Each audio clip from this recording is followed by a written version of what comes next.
If you're choosing pleasure over purpose, you are struggling in life, and you've always got to put purpose first. And you may not know what your purpose is. I can tell you this. I want to find my purpose, and I have to remind them that purpose is not something that is lost, and therefore you're not just going to find it.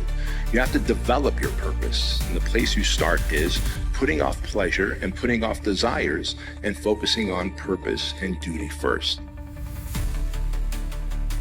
Enthusiasm and joy that people associate with happiness manifests itself when you're moving towards a valued goal. So if you don't prioritize your goals because you don't exist within a structure of value, then you have no positive emotion. The embodied manifestation of positive emotion is the movement towards a valued goal. That's what it is. That's why you have the positive emotion. Because you are a creature that can move towards goal.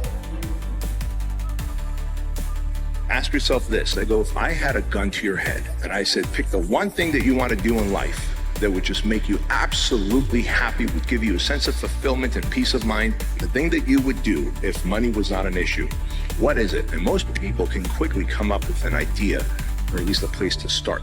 There is where you start developing your purpose. Failure is not the opposite of success.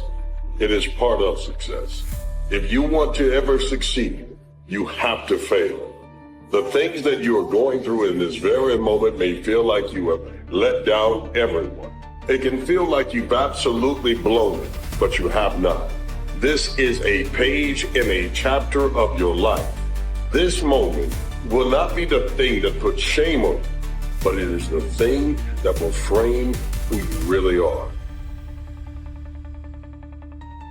I just want you to remember that average is the enemy, success is your responsibility, and change can take place in an instant if you are willing to flip the switch. It's like it isn't obvious at all that we want happiness. It isn't even obvious that we want absence of misery. What's really obvious is that we want an adventure, right? We want an adventure that's so compelling that it makes the misery of life not just justifiable, but worthwhile. You want to look back at your life, and you know this to be true. You want to be able to say to yourself, even considering a month or a week or a series of days, you want to be able to say, that was really difficult, but you know what? It was worth it. I got a question for you. Are you tired of watching your dreams slip away? You cannot afford, and I want you to hear me clear, you cannot afford to go another year, to have another year like the last 5 years. All right, you cannot afford to keep living like you are not capable. You get one shot at this gig right here. Life. One life. That's all you've got. And regret, in and of itself, it's worthless. It does nothing for you. In fact, the only valuable thing in regret is the lesson you learned.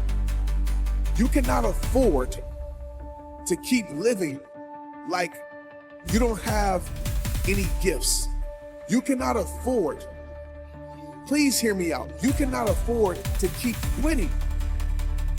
You cannot afford to keep quitting when you should be finishing.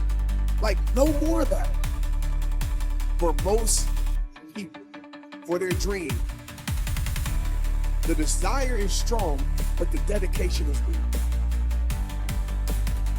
When people can't get up in the morning, I'm going to tell you why. Because they can predict the feeling of everything that's going to happen in their life. And their body's resigned to the familiar. It says, oh, another mundane day. But remember when you were a kid and you were going on a field trip? What happened then? You were up and dressed and ready to go before your parents were up, because you knew something unexpected was going to happen. That's how we should live our lives. Waking up with the understanding to expect the unexpected, and something unusual should happen in our life as a result of our efforts. Whatever these things are that you're trying to do, there are going to be wave after wave after wave after wave of inconvenient shit that hits you in the motherfucking face, all right? That doesn't matter. People who win regardless of those waves. It's not that they don't have those waves, it's that they say, hey, I can't control what is going on. All I control is what I decide in my mind and the actions I take. The next time you will move and you start having mental traffic, you have self-doubt that tries to creep in. I need you to go back over your own history about the things that you've already conquered. I need you to have a mindset that is focused on the fact that you are an overcomer, you are a winner, you are a goal-chasing person that can do anything but fail. And the only way that you can fail is if you stop believing. Some days are going to be harder than others. Some days are going to be a little easier than others. But I promise you one thing for sure. There will never, ever, ever be a day that goes exactly as you want it to go. It doesn't exist. If you're going to wait around for perfect circumstances, how can you ever accomplish anything?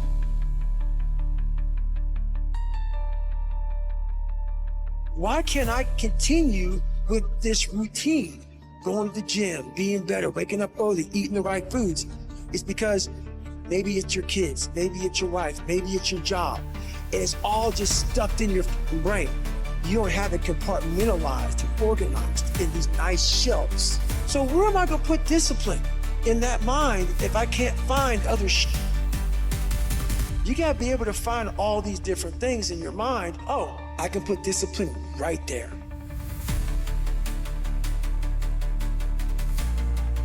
Nobody can beat you at being you. Do you hear me? You ain't meant to do what they do, right? You ain't meant to do what they do. And what's meant for them ain't meant for you. So do you and let them do them.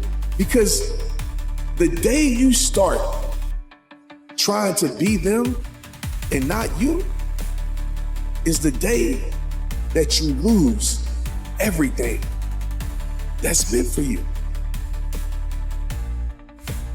We all think about quitting, it's hard. It's hard to process information during pain because that pain takes over and you can't think rationally. You're thinking about fight or flight, save yourself. That's not a rational thought. It's not a thought that's gonna get you through hard times. Most people fail that 1 second.